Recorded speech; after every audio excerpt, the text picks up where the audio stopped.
Hey guys! I'm so excited for this episode because I literally just got off of a one of our business mentorship calls, and they had a guest speaker, Nick Comedina, and he gave a lot of great insight. And one of the things I want to talk about today is how to break out of your comfort zone. We are always creating new comfort zones, right? It's levels to the shit, right? And my good friend Jada, as she says, new levels, new devils, baby. So sometimes I found throughout creating my business, throughout even in the beginning of my fitness journey, I remember anytime I would make some significant progress, I would end up eating or just like self-sabotaging my way back to starting point. And then I would just be so comfortable in this oscillating cycle of starting over, getting back on track, and never actually breaking that threshold of like physical results, because it was almost like this part of me was fearful of actually getting that good thing that I wanted, right? It's like that's what keeps us in those cycles, is we actually find more comfort in constantly starting over, right? So now I feel like I've been experiencing this. I feel like I'm feeling the breakthroughs and the shifts happen as the year comes to a close. But earlier in these past couple months, I feel like I was holding myself back into my business just out of a fear of actually, like, literally the fear of success, like literally the fear of happiness, the fear of success, the fear of happiness. What does that even mean? Well, if you think about it, happiness, success, this part of me that I guess that survival part of me just automatically goes, oh, like that's a lot to lose. Or, you know what I mean? It's like the greater the success, the greater the loss, right? And I realized that my fear of success was actually the fear of death. And that's kind of what the speaker on Kendall's, you guys don't know who these people are, so I'm like the speaker but basically on our business mentorship call, the speaker, Nick, he was basically talking about how, we fear these good things in our life because we also fear death. And what goes up must come down, and what is down must go up again. And that is just the normal rhythm of life. That is the normal cycle of life. I've had so many spiritual deaths in this year alone. Like I can name the amount of spiritual deaths I've had this year on more than one hand, more than one finger. But y'all know what I mean. But I mean, when I quit my job this year, my extremely secure 9 to 5 at Capital One, doing what I loved, I honestly loved working there. It was just such a divine job. And I truly believe that, God put me in that job placement to really learn how to run my own business, because I learned a lot from that job. And it was just such an amazing job. Anyway, but it was still a job. And I just have that blood in me that is just like, I just cannot like work for anybody else. Like it just was in me. I never even liked being told what to do. Like I just had that bone in me that was like, I am just meant to build something on my own terms and create an impact and serve others. And like, this just ain't it. Right. So what I was getting to is that I quit a very secure job, a job that I loved, a job that anybody in the general population's right mind would never quit. And I quit it to do what I love full time. And that's helping women. The best way I can explain it, I'm still trying to like even perfect the way that, I'll never be perfect, but explain the type of impact that we make in one little sentence. But essentially we just help women heal and increase their consciousness through their health and fitness. That's really what it is. I help women increase their consciousness through their health and fitness. And that's what I talked about on my last podcast, right? Was about how if you want to build self-discipline, the first place to start is in your health and fitness journey. Because once you become disciplined with yourself, you can be disciplined with everything else, because it's the hardest to hold yourself accountable. You know what I mean? And that's what mentors are for and coaches are for, right? But before I get too off track, essentially a lot of the times that we end up staying in those cycles of comfort is because it's all we've ever known, right? And it is certain. Like, it is certain that you know that you're going to fall off track, and it is certain that you will get back on track, and it is certain that you will just be oscillating between these, 10 pounds that you always regain and lose again, right? What's keeping you stuck? And the answer you already know is going to be yourself. Maybe your answer is your time or your stress, but ultimately it is yourself. Ultimately, trust me. I've worked with women who literally, I don't know how they got the time and they made it happen because they were so determined to make it happen. Okay? So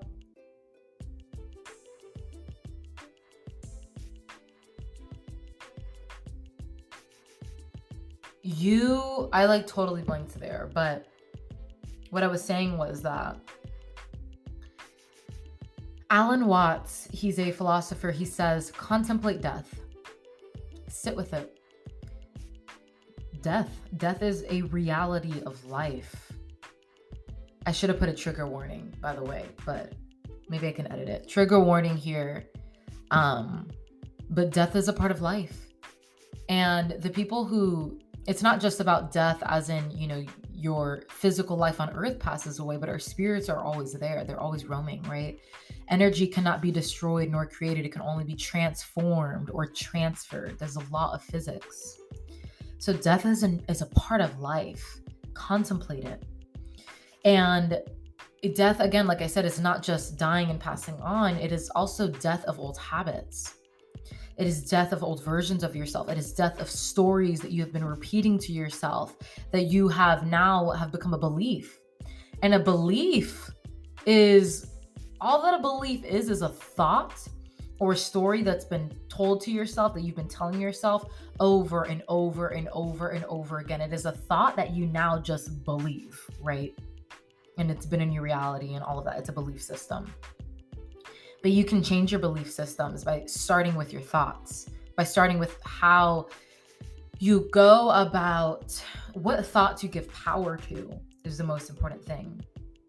So for me, in my business and everything that I'm trying to create, the impact that we're trying to create, the people, the women that I'm trying to serve, it's scary making immense amount of money. You know what I mean? Like, the business is growing and we have financial goals as well, because obviously the financial goals are then, that is a representation and a manifestation of the impact that you're making and the value you're adding, right? I mean, if you're doing it the right way and you're in good integrity, and I am, right?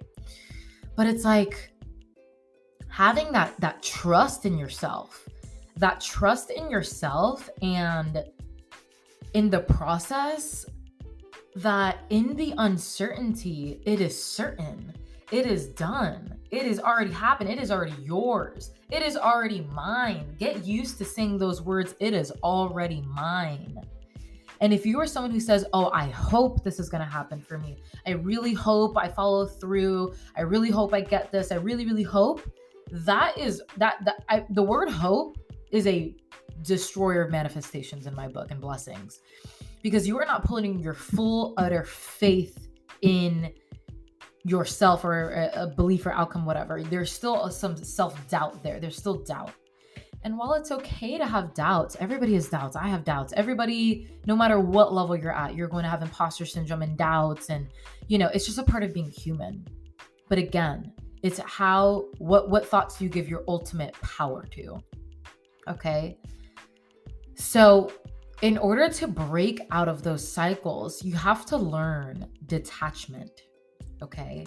And this is a very, I feel like perplexing topic to some people, but because I'm a fitness coach and I'm a nutrition coach, I'm also a business coach. I will use fitness and business for this, but most of the girls listening are probably, you're on a fitness journey. Everyone's on a fitness journey, most likely, or wants to be. Let's say this is your dream body and lifestyle. The way that you envision this embodiment of yourself, this version of yourself, is a woman who is confident in her skin, and she can look at herself in the mirror and not be tied to beauty standards and be able to just love herself fully and No matter what people say about her, think about her, she is so secure and rooted in herself and in her character and who she is. And, you know, she's confident when she looks in the mirror. She feels sexy and she's healthy and she's vibrant and she is high. So, like, all the things that we envision for ourselves, right? And this version of ourselves is not perfect, right? But these are just the parts of ourselves that we envision, right? So that vision of yourself, maybe it's a goal in your business or a goal in another area in your life. The hardest part is honestly detaching from that. Detaching from that number on the scale and the weight.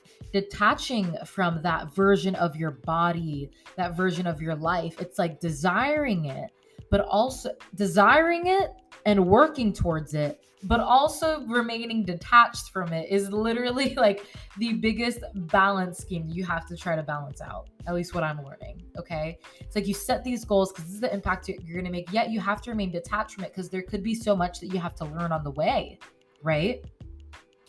So even in business, right? Like we'll set, impact goals and revenue goals and, content creation goals. And it's like, we have to remain detached at the same time. Like it's a weird, perplexing balancing skill that you have to build a skill on. But the more attached that you are to something like the number on the scale or a version of your life, the more you will start to see more lack in the area of your life right now. Like the lack of it in your life, the awareness of the lack of it in your life will be more magnified if you are solely focused on the outcome. Okay? That's exactly what I'm trying to say.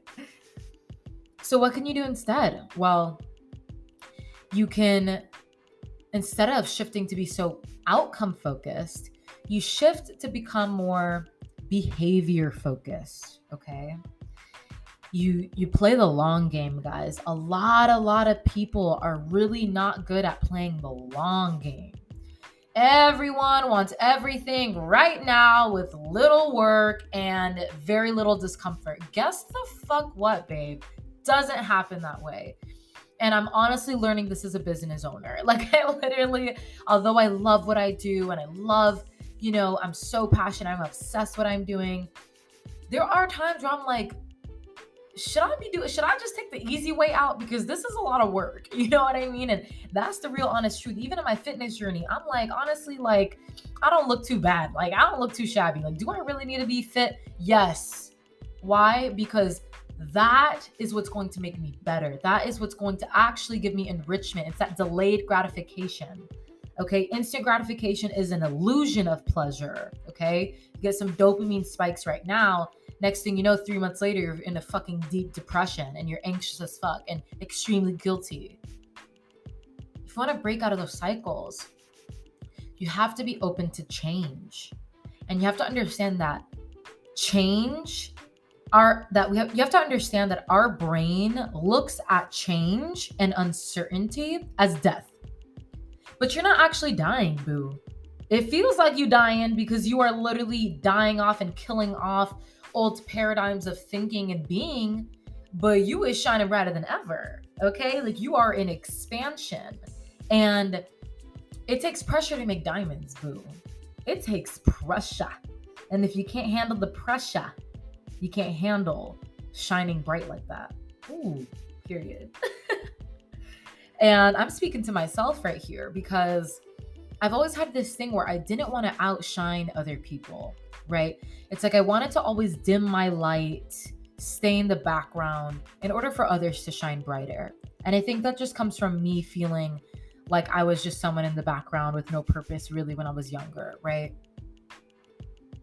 So I'd like to make other people feel very seen and heard and comfortable and give them the space. But I matter too. You know what I mean? You matter too. Right? As women, we're so self-sacrificing. But don't use your own generosity as a form of holding yourself back and putting others before yourself so much that you can't even take care of yourself. You deserve happiness. You deserve health. You deserve, just feeling in alignment with your truest, most authentic self. And that takes getting uncomfortable. It takes literally leaning into discomfort, literally seeing the fear, feeling the fear, and doing it anyway. Literally feeling the uncertainty and the feeling of death and doom coming down on you, that what if everything goes wrong and everything fails, and maybe I just need to sit on it, and maybe I just need more time, and maybe I just need to talk to more people, and maybe I just need to save up more money, or wait till this vacation. Fuck all that bullshit you're telling yourself, and ask yourself, what are you running from? What are you avoiding? And what are you tolerating in your life by choosing to remain the same? Okay? You are so capable. You are so capable. And it's time for you to start believing that. You are in the driver's seat of your life. Okay? I want you to look at yourself in the mirror every fucking day for 30 seconds. Look at yourself in the eyes. Don't look at your body. Don't look at your rolls. Don't look at your, acne. Don't look at your hairy vag that you need to get waxed. Look in your eyes. Look into your soul. Look at your inner child. Give yourself that love. Give yourself that validation. Give yourself that support and that stability that we fucking got this. And I promise you, love, the more that you choose to show up for yourself, and when you fall, you give yourself grace, the easier it's going to be to break out of those cycles and those chains of comfort, okay? It's not easy. It's not a one and done thing. It may take weeks, months. I've had clients come and work with me 2 times before they actually are able to break out of those cycles of discomfort. I don't give a fuck. I'm there to help them. Like, I literally am not getting mad or upset at them as much as they think that as their coach. I believe in them. I see their potential. That's why I do what I do. So it's time to start seeing your own. I hope this helped. I know this was a little all over the place, but hopefully you guys got the value and, got to kind of hear how I am dealing with breaking out of those chains. I have a really great story actually of when I quit my job. I literally had a week of, I'm telling you guys, I swear it was an ego death, because I truly felt like my world was going to end. I know that sounds crazy, but I just quit a job. My roommate just scammed me, and I just had to pay her rent with my business money. You know what I mean? A lot went on. I could do a story. Oh, I could do a story time on my crazy ass roommate. We all good now, but she's still crazy. I'll tell her. But I've had a lot of things going on, just my own growth when it comes to my beliefs around money and security and what I'm able to create in my life and my body and my fitness and, being in the service of humans and people and building a team. And I just have so much that I want to share with you guys as I continue to grow. And one of the main things is learning how to cope with change and discomfort, and learning how to prepare your nervous system for that, right? I literally do one thing a day that brings me absolute discomfort. Okay, for some of you guys, this may be going to the gym, right? Even though we all enjoy it once we get there and we feel really, really great afterward, it's always getting up and going that I feel like the dread is, right? For me personally, it's pushing in the gym. I can go to the gym, I can work out, but when it comes to actually training, following my program, training till failure in certain movements, pushing my nervous system and my metabolic system in the gym, actually training for hypertrophy and muscle growth, that shit is hard. And, I feel like that's one of the forms of discomfort. My brain will literally not shut the fuck up sometimes when I'm working out. I'll be working out and the whole time I'm like, oh my God, I can't do this. I want to go home. It's so uncomfortable. Literally nonstop. And I'm constantly fighting that voice in my head that wants to go home, just say fuck it and just be comfortable and just go back home and be on the couch. It's a battle. But every time I win, it is such a sweet victory. And that is the beauty of trials and discomfort and uncertainty, is that you will fucking live. Okay. So I hope this helped, guys. If you guys enjoyed this, make sure to leave a review, a rating, share it with a friend. That's how we can expand our impact. And if there's anything you want me to have a conversation on or give some opinions on, let me know. Thank you for being here with me. I love you, and I'll see you in the next one. Bye.